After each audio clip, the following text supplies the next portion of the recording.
Bonjour, nous sommes le mercredi 6 juin 2018 et je vous propose la situation des cultures de cette semaine. En ce qui concerne les blés, les stades vont de fin floraison à grains pâteux pour les parcelles les plus avancées. Au niveau de la rouille brune, on observe toujours des pustules sur les parcelles et les variétés les plus sensibles, comme Cric ou Nemo. Au niveau de la fusariose, on arrive en fin de période de risque. Seules les parcelles les plus tardives qui sont à mi-floraison peuvent encore être sujets, avec les pluies qu'on a actuellement, à la fusariose. Au niveau de la septoriose, elle est bien gérée par les fongicides et reste principalement présente sur les feuilles basses. À partir de la fin de la floraison, il n'est plus nécessaire de réaliser de fongicides. Au niveau des insectes, que ce soit les lémas ou les mineuses, on les observe en parcelle, mais ils ne présentent pas de danger pour les cultures. En ce qui concerne les orges de printemps, les stades vont de début floraison à gras pâteux pour les parcelles les plus avancées. Au niveau maladie, on observe principalement de l'helmatosporiose ou de la rouille naine, mais de façon modérée. On observe également des lémas, mais ils sont sans danger pour la culture. À partir de la floraison, il n'y a plus d'intervention à réaliser sur les orges de printemps. Alors pour les protéagineux, pour les pois de printemps, en fait aujourd'hui les premières gousses sont formées. Les premières gousses font aujourd'hui plus de 2 cm. Et la floraison continue malgré les chaleurs de la semaine dernière. Alors au niveau des pucerons, on observe quelques pucerons verts dans la végétation, mais peu par rapport au seuil. Le seuil autour de 30 pucerons par plante. Là aujourd'hui, on est plutôt en dessous de 10 pucerons par plante, donc pour l'instant, ça ne présente pas de danger.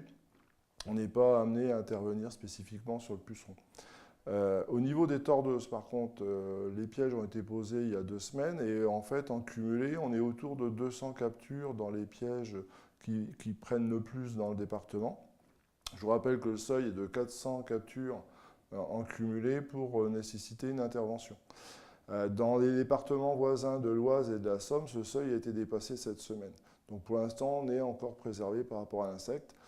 Inutile d'intervenir en préventif, ce n'est pas efficace, ça ne sert à rien. On attend d'atteindre le seuil pour intervenir spécifiquement. Sachant qu'en plus, on a des auxiliaires qui sont en train de s'installer dans les parcelles pour réguler les pucerons, donc ce serait dommage finalement de les détruire à l'occasion d'un traitement.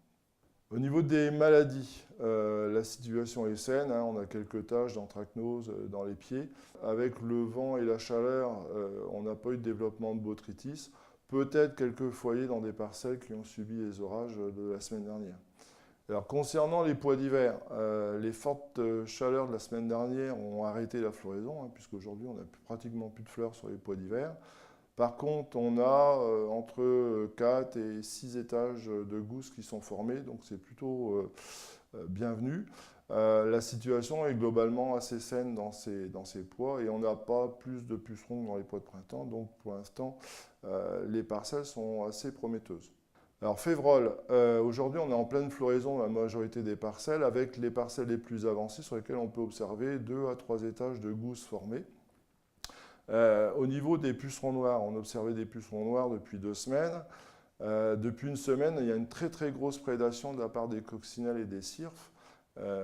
Et donc une régression de ces pucerons noirs qui étaient observés sous forme de manchons sur les plantes. On n'a jamais atteint le seuil de traitement qui est de 10% des plantes porteuses de manchons. Donc aujourd'hui, la régulation naturelle fait son travail. Éviter d'appliquer un insecticide, ça mettrait tout ça par terre, ce qui serait quand même dommage. Autre insecte problématique, la bruche, puisque la bruche est observée dans les parcelles de févrole depuis plusieurs semaines. On est en plein dans la période de sensibilité, c'est-à-dire des gousses qui font 2 cm, des jeunes gousses, sur lesquelles la bruche va déposer ses œufs. Alors, aujourd'hui, on est en condition optimum pour la bruche, puisqu'en fait, on considère que la bruche est très active dès qu'on a 2 journées avec des températures maximum qui dépassent 20 degrés, donc c'est pratiquement tous les jours. La question qui se pose aujourd'hui, c'est est-ce qu'on intervient sur la bruche?